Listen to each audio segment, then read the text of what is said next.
Hey, I'd like to welcome you to another episode of Mission Matters. My name is Adam Torres, and if you'd like to apply to be a guest in the show, just head on over to missionmatters.com and click on Be Our Guest to Apply. All right, so today's guest is Ken Lundeen, and he's founder and president over at RevHeat. Ken, welcome to the show. Awesome, Adam. I'm super fired up. This is gonna be a good one.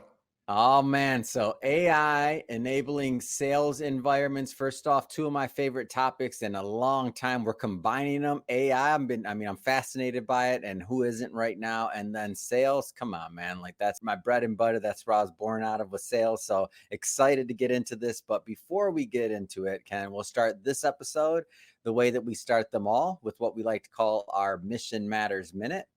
So, Ken, at Mission Matters, our aim and our goal is to amplify stories for entrepreneurs, executives, and experts. That's our mission. Ken, what mission matters to you? Thanks, Adam. At RevHeat, our mission is to empower organizations to actually reach the potential that they've set out for. We've all heard the story of the great technology that never quite got to market, or the great Mm. product or service that just couldn't find an audience. So we don't want any of those things to die in that great world of entrepreneurial spirit. We want to make sure that all this can get out there. So we do that by enabling sales teams and organizations to be more effective at communicating their message and putting their products and services out into the market to Yeah, grow their impact. it's awesome, Ken. Well, great having you on. And I guess just to dive right in, I see the word founder. Were you an entrepreneur type growing up, or like where'd the entrepreneurship side of things come for you? Well, let's just put it this way. When I was a kid, we, we moved every 2.5 years. Hmm. And so I think you either have to be an entrepreneur or a seller. And I happened to end up being both. My dad was retired from the Air Force as a lieutenant colonel. And Hmm. so we lived in great places like outside of Rapid City, South Dakota and Sounds lovely for all Vandenberg the. Air Force Base. So that's where it came from, I think. I think it came from that natural knack to have to kind of, I got to meet new friends. I got to meet new people, and I got to be open to new ideas every couple of years. What was one of those early businesses? Give me an early one, man. I want an early one. Oh, well, I had the newspaper route, which I would tell you, Oh, you did a newspaper route? I'm so jealous of everybody that did a newspaper route. I feel like that's what I missed out on in life. Go ahead. I'm just always jealous about it. I had baseball cards, I had some candy, some other things like that, but I never got the newspaper route. well, here's the scam on the newspaper route. So I said I had the newspaper route, and you would think that's a business. Well, at least that's the way they sold it to you Yeah. when you were 12 and you were riding your BMX bike around at 5 in the morning and getting yelled at because when you threw the paper, it actually hit someone's flower pot or their planter instead of their Yeah. actual front porch. So that was probably the first one, but it did teach me you got to get up, and it did Yeah. teach me that you got to go to work. Yeah. I just always like the Warren Buffetts and all the others where they're like, oh, well, the newspaper route of this, that. I'm like, man, I never got to do that one. Well, whatever. So Well, progressing a little bit, like when did you know that entrepreneurship, like when did you know that was going to be for you? Like, because obviously when we're young, we're doing things where, as you said, making friends, you're moving around. But like, when did you know where you're like, man, you know what? I think I'm gonna pretty much be an entrepreneur in this life. I think I probably had a similar path to what many people go through. So I was working for somebody else Hmm. and we had great success. It was right there, and it was right in Phoenix, Arizona. And we had been with a company that had been able to grow from 2 to 80 million over the course of 4 years. And so it Wow. was a fantastic Yeah. thing, right? And we were Inc. 500 rated as part of the management team. And at that time, I kept looking and looking and looking and Mm. trying to figure out like, there's something like I knew it in me, but there was Yeah. something where I had to go out and I had to kind of cut my own path. But Hmm. but it took a minute, you had, because I think at the end of the day, you've got to be okay, Hmm. just kind of burning the boats. Yeah. And most people say they are, but man, when you're playing without a safety net, the world gets Yeah. very different. Yeah. I remember burning my boat, man. When I burned my boat, I remember I gave up my licenses. So I was in finance almost 14 years. And when I decided to go full time in media, which I've been doing for a solid 8, 9 years now, or going on 9 years this December, I gave up my licenses and I was like, man, I spent 14 years working on this career and having all these things. And CFP, Series 7, 6, 63, you name it, I had it, right?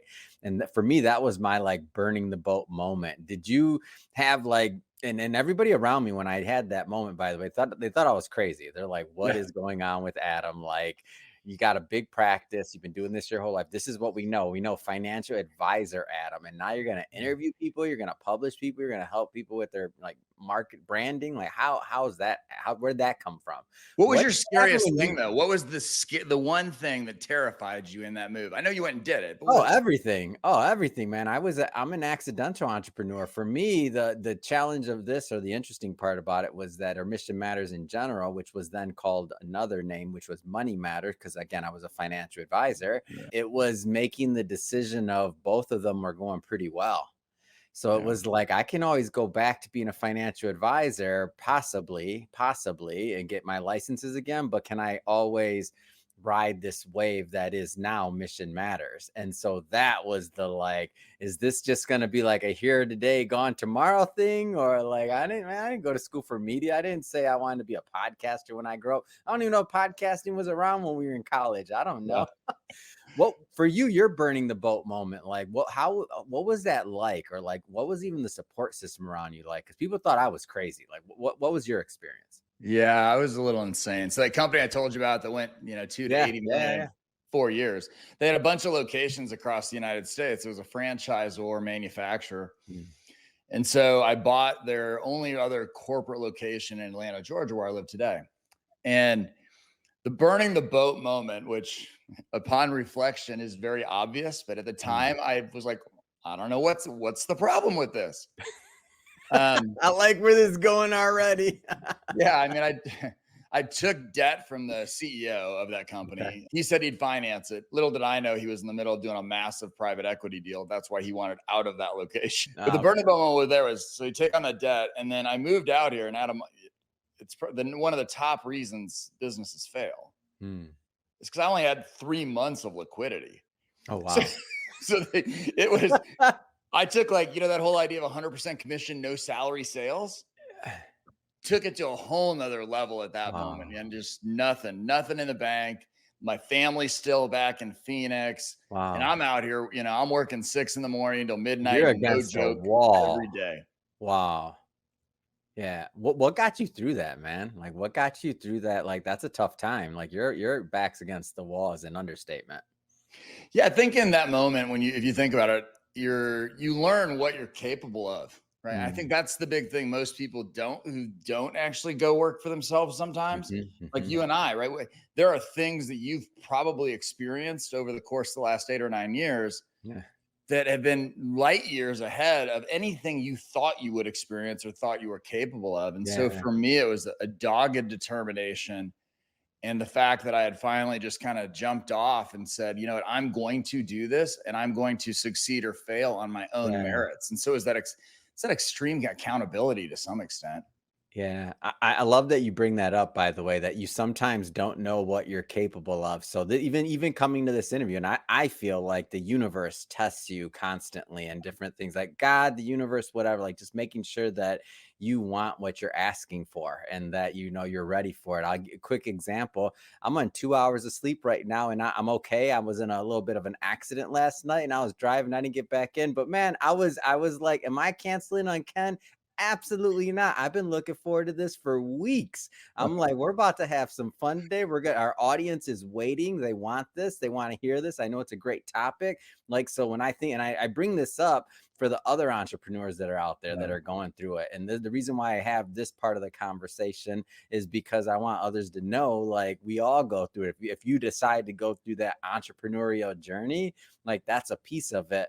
But then on the other side of this, and not to bring up too much your personal business here, Ken, but you're getting ready for Italy soon, right? Like, come on, got to throw in the other side of it. We gave one side of the other side of it. Looks like your company's doing great. You're growing, you're busy, and you're on your way to Italy. Talk to me, man. Yeah, it's fantastic. I mean, it's, what's the saying? What's the cliche? An overnight success in just 10 years. So it's the grind, man. Like the things that you're doing right now that you said, I think one of the biggest differences, are you willing to do the things others aren't willing to do in order to have the life others won't have? Yeah. And what that means, though, in many cases, man, the sacrifices that you make on the front end of that thing are massive. I've never, ever, make sure I'm right. Yep, absolutely. Never, ever taken 2 weeks off in a row. Yeah. Wow. And that's what's happening for Italy. And so that for me, that's a Whoa. So, win-win. man, congrats. That's Yeah. awesome. I didn't know that part of it. That's great. You're getting a solid 2 weeks in too. That's amazing. Yeah, yeah, we're not hurrying. So yeah, I mean, like you said, your things are great. And I think what Yeah. I love what you said: 2 hours of sleep, you're up, you're on 17 cups of espresso, which is perfect. But I think what you're saying is you're willing to do the stuff others aren't, Yeah. because it would have been super easy for you to Hmm. be like, "Hey, Ken, how about 3 weeks from now?" Yeah. And I Yeah. wouldn't have given you grief, No, no, no. but You're like, that's you're in not an how you accident, roll. dude. It's fine. Yeah. Rev Heat. Let's get back to this. So, Rev Heat. Where'd you come up with that idea? Like, tell me about the birth of Rev Heat. Yeah, I'd spent a few years. So like my story is I'm a mutt. Like I've been in 7 industries in my career, Yeah. and which basically makes me 100% unemployable according to the way people hire today. Yes. Right? Because everybody wants specialty, like whatever. So I've been a mutt. And so the last 2 companies I worked at were a SaaS company and a fintech company. Mm. And I just saw some things and saw some challenges from ownership and other things where the politics and the internal things can get in the way. And Mm. so what I wanted to do, rather than kind of hitching my boat to one thing, is I said, you know what? I know something about sales. Mhm. I want to go out there and I want to find the people and the companies who actually want to change things and do better. There's that Mm. the GIF or the meme or the whatever you call it, the thing you Yeah. see on social, and it's got the 2 lines, and the one line is everybody wants change, and everybody's got their hands up. Yeah. And the other one's like, and who wants to change? And the line's completely empty. Yeah. And so that's the thing. I wanted to get the people who are going in that line that's not Mm. traveled by many. And so with RevHeat, we've been able to pull that together where we actually help companies grow Mm. sales, improve win rates. Just we've had Yeah. we've been very fortunate in the Yeah. companies we've been able to work with. What kind of industries do you work with? Like when we talk about sales, like what do you give me a little bit more on that one. So industries, type of company, size, give me some of the flavor. Sure. We work with B2B companies, so we're Mhm. not B2C. So if you have a car dealership, we're not your people. Yeah. If you're selling to another business, we're your people. Mm. Most of what we do, though, and what my books behind me are written on is if you're selling to large enterprises, then we crush Mhm. it. So it's Yeah. B2B who wants to sell to big companies. And I would say probably 80% of our work is somewhere around technology. And so it could be Mhm. IT consulting, it could be services, digital transformation, SaaS. Mm. But we've also worked in manufacturing and distribution, some other ones. But I would say the vast Mm. majority of it is, hey, we've got a product offering that's probably in excess of $50,000 to $75,000 on one time, Mhm. and then there's a lifetime value beyond that. And so that's where so much of our work is done. How do you see the advent and all this introduction to AI? Like, what's that doing to the sales environment? Because you've been, even before we've been having this as a conversation, just AI in general. I mean, you've been in the field, like you've been in the trenches, you've been doing other things. So, as you mentioned, so how does this like play into the mix? Yeah, I look at AI as a form of just think about it in phases. Hmm. And right now it's been phase, 0 to 1 has happened very quick, right? It was something everybody was talking about 10 years ago. And then Hmm. all of a sudden in the last 6 or 9 months, like you have it on your desktop. Yeah, it's kind of crazy. So yeah, and it's in the vat and how fast it's improving. And so Hmm. I really look at this in 3 phases. I think today we're in the reluctant buyer and seller phase. Hmm. And that's because, you look at this, you've got a seller and they're doing their thing. They're probably not Hmm. successful because, quite frankly, our research says 50% of sellers don't have the skills to be successful. Hmm. And 75% of sellers missed quota the first half of this year. So there's some truth to that, but they don't want to change anything. But at the same time, they're feeling like they're forced into it. And then you have Hmm. the buyer, and the buyer's really kind of getting paranoid. Like, am I Yeah. talking to a human? I'm And that buyer, by the way, for sure. I'm paranoid. I'm like, it's all good. well, but think about it this way. Can you imagine a world, though, where Yeah. sales teams no longer relied on instinct, where because of AI driven insights, they could predict buyer behavior with Mm. unbelievable accuracy? Yeah. Then now we're talking we're on the Knows brink you. of a sales revolution. Yeah, it's like it knows you, like off of all the pattern, all the learning otherwise. Yeah. That becomes interesting though, right? Like how do you see that like unfolding for your field? Like I think it becomes interesting. Yeah, I think it'll be super fast. So I think you'll continue to see reluctance through the end of this year. I think in Mhm. next year, what you'll tend to see is you'll start seeing more and more people get on it Because what's happening though is that you're finding that everybody says, like Nvidia, if you watch stocks at all, which you Yep. probably Yep. still do, Mhm. Nvidia, oh, well, they've got the backbone of AI. Their stocks can be worth $73 trillion. So you see all that stuff coming, but what you don't see is the following, which I see from an insider's look from our clients. Mm, mm. Yeah, they're talking about AI, but companies still don't know what to do with it, how to Yeah. put it into play, or how to tie it to their strategic objectives. Mm, And so we're already in budgeting for next year, and I think that'll mhm, remain true. You'll see budgets mm, go up, but I think it'll be 2026 when you'll really start to see this. But mm. there's some cool stuff we're already doing, trying to get where we can Yeah. take an AI Ken, stick it in a Slack instance, and you can actually get on-demand coaching that's Mm, 95% in alignment with what you would have got from me live. So there's some mm. really cool stuff you can do. Yeah. So talk to me about how you mentioned this is you've been able to help many companies with this and like you've been able to help them improve their sales environments and their sales. Like Yeah. talk to me about what that looks like or how that can happen. And you don't have to say the name of a company, but if you want to name drop, you're welcome to. I mean, but just Yeah. talk to me about what that looks like, Well, I won't name drop big, but I'll set the stage please. because the belief that we have is that while products and services may be different from company to company, the path to Yeah. sales growth is not. Mm-hmm. Right? It is a process and a system that you can do. And so Mm, with that, we've worked with companies that are, well-backed, well-funded VC-based companies mm-hmm. all the way through and up to Samsung. Mm, And in all cases, you find that there's things that are happening. And so we've been very fortunate to work with a lot of these companies and help them do a few things. One of them is we typically see them triple their win rates on new logo, and that helps. mm, Everybody says, I want more new business, and they all go, I want leads. I want leads. No, what you need to do is be more effective. yeah. We say you need tiger teams of salespeople who are fantastic instead of a boiler room full of Mm, 75 of them who most of them stink. mm, So, from a standpoint of revenue, that's who we work with, the types of companies we work with. And, yeah. we'll do everything from when you stand about what it looks like. Yeah. It's everything from the way we do it. I should back up. The way we do Yeah. it is we actually go in and do an audit. Mm. Very much like a So it's a doctor's not. consultative approach then, yes? Yeah. Here's the problem. The sales training and consulting industry is largely broken. Mm-hmm. So I'll say it so nobody else has to. Okay. We sell you guys stuff like we would never tell you to sell your own customers. Yeah. It's ridiculous. So we changed it up. We said, look, I can't properly give you a diagnosis of what we need to do for you unless Mhm. we do a couple things. We need to look at your systems and processes. And so we're going to do an audit of that. Yes. But second, think about how powerful this is. We actually do an audit of the 21 core selling competencies all the way down to the individual on the street because you can get process and Mm. everything else right. But if you don't have individual people who can put it into action, Yeah. so we're actually auditing them against the 21 core selling competencies. So we can tell you, this is why you stink, or this is how you compare to industry.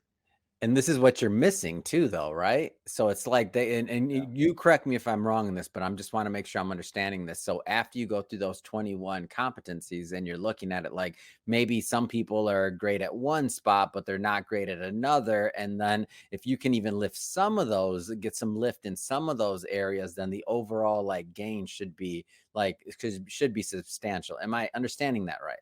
Yeah, that is absolutely it. Because we'll even in that audit, one of the things we do is we say, this is how much we can lift your revenue by in this time Mm, period with these mm, people. yeah. So I just always felt like sales consulting and training in general was sold wrong. I didn't feel like we did it right. So that's the Yeah. bottom line of ours is that baseline. And we use that for the prognosis. But the cool Mhm. thing is the sellers. So, Mm. you talk about, I love the idea, right? Mattering. And what do you care about? And so I'm not going to use his name publicly, but let's say Yeah. his name is Gene. Okay. So Gene, the sales rep, we started working with a number of years ago. Mhm. Gene was on a PIP plan. And for those of you who don't know what that is, that's a performance improvement plan, which is Mhm. code for I'm trying to find a way to fire you, but HR has made me do something else instead. Yes. Okay. So he's on a PIP plan. Hasn't sold anything in the 9 months he's been at the company.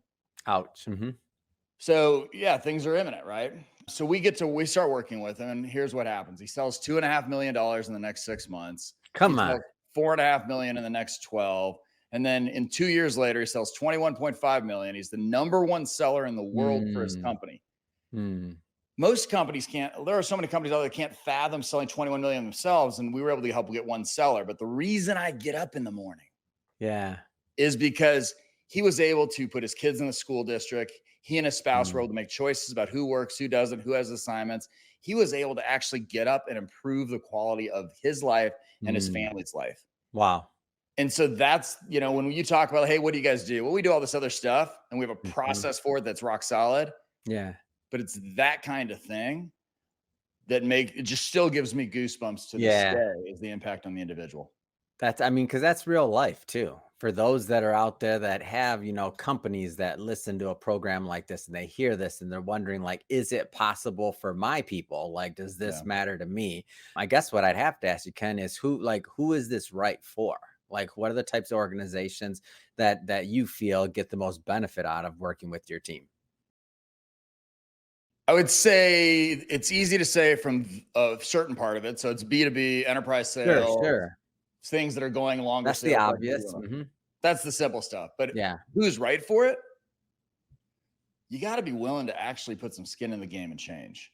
And so I Mm. don't care if you're sales leadership, you're a CEO, you have to be okay understanding that one thing is critical above it all. If Mm. it's not important to you, it's not important to them. And so if you just throw money at us and you don't do the thing that allows them to understand that you're in with Mm. them, that you're in Yeah. with your team, that you think it's important, we'll come in and we'll make an impact, but it'll be small.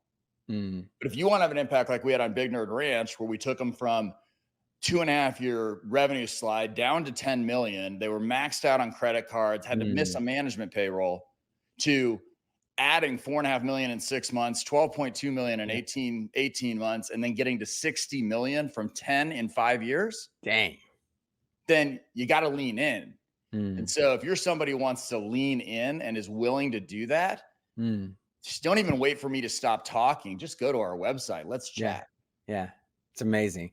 So you mentioned the consultative approach, like take me through a little bit more of that user journey. So you start with the audit, then what happens next? Like talk to me about implementation a little bit. And I know that's going to be Yeah. different per company, Yeah. per size, I get all of that, but give me some general like things to work with. You bet. What we call it is the sales alpha roadmap process. Mm. And so the sales alpha roadmap is this: we start with the audit of the baseline. That then leads us into our revenue prescription program, which then Mm. says, based upon the analysis that we've done, here are the things that you need to fix first. Mm. Right. So it's very different from what companies are used to, because it's a very clear, like, okay, here's what we're going to go attack. Yeah. And then we say, okay, now that you've got this plan, do you want to work with us? We give our Mhm. clients, our clients who are working with us, multiple outs. Like if there's a point where they feel like they can do it without us, or they just need strategic advice, we're cool with that. Yeah. But if they need full implementation help, what it's typically going to end up being from there is it's going to be some form of coaching. It's going Mhm. to be some form of training and group training. It's going to be some sort of help from a sales hiring perspective, which, why in the world does everybody ignore sales hiring? I don't like. It's the highest turnover industry in the world with 30%. Yeah. The average tenure is under 18 months, and that's the 50% who can't sell. Mm. Anyway, got me on a soapbox. So, but we go through, we can fix any of those types of processes Yeah. because we have a full go-to-market focus. So as an example, I have CMOs who work for me. So we can Mm. even come in, and we've got one company as an example that does fantastic technology, Mhm. and we're in there actually putting in the full go-to-market. So my Mm. CMO is in acting as a fractional CMO, and and in there acting as a fractional head of sales. Yeah. It's great. Well, Ken, man, first off, this has been a lot of fun having you on the show and just getting more into Rev Heat, getting more into like the growth of the company, where it started. You even as an entrepreneur, like it's great, man. I'm still jealous you had the paper route, but it's all good. I'll get over it. And congrats again on the Italy. And like, I mean, you've been working hard. I'm happy to hear that you're doing a solid vacation. You deserve it, man. But that being said, for those that are listening or watching this, Rev Heat, you mentioned go to the website, learn more. How do people follow this? Like, give me some more. Awesome. Great. Well, first, so I wrote a book. Book's called Strategic Selling Unleashed. And if you'll go to the website, drivingtraction.com, Mm-hmm. I'll let you have a free copy of it. It's 30 Yeah. bucks, I think, on Kindle, but you come there, you'll get a free copy. That's a great way for you to kind of just engage and see what our methodology is all about. Mm-hmm. But other than that, we're up on all the social channels, and I would say definitely follow us. And I'm going to Mm-hmm. put a special shout out to some of my peeps. Yeah. If you're somebody like Gene who wants to change your life, the way that you go to market, you want to have a personal and Hmm. professional life that's worthy of what you want it to be. We're Hmm. launching a new service in the first quarter, and a newsletter is coming with it called Sales Fit. And Mm. what we're doing is combining the idea of saying that you can not only be successful in your professional disciplines, but also in your personal life. And Yeah. that will allow you to achieve more. It's kind of the idea of healthier, wealthier, and unstoppable. So Mm. certainly follow us for that, but come download the book. I promise you, whether you never talk to us again, there are goodies in this thing that'll help you sell more. Amazing, Ken. Well, again, thank you for that. And to the audience, thank you for tuning in. If this is, we're going to put all the links to the sites that Ken mentioned in the show notes. So you can just click on them and head right on over. And speaking of the audience, if this is your first time with Mission Matters and you haven't hit the subscribe or follow button yet, we welcome you to do so. This is a daily show. Each and every day, we're bringing you new content, new ideas, and hopefully new inspiration to help you along the way in your journey as well. So again, hit that subscribe or follow button. And Ken, man, enjoy the vacay. And again, congrats on the success, the growth of the company. And again, thank you so much for coming on. It's awesome. We'll see you guys soon.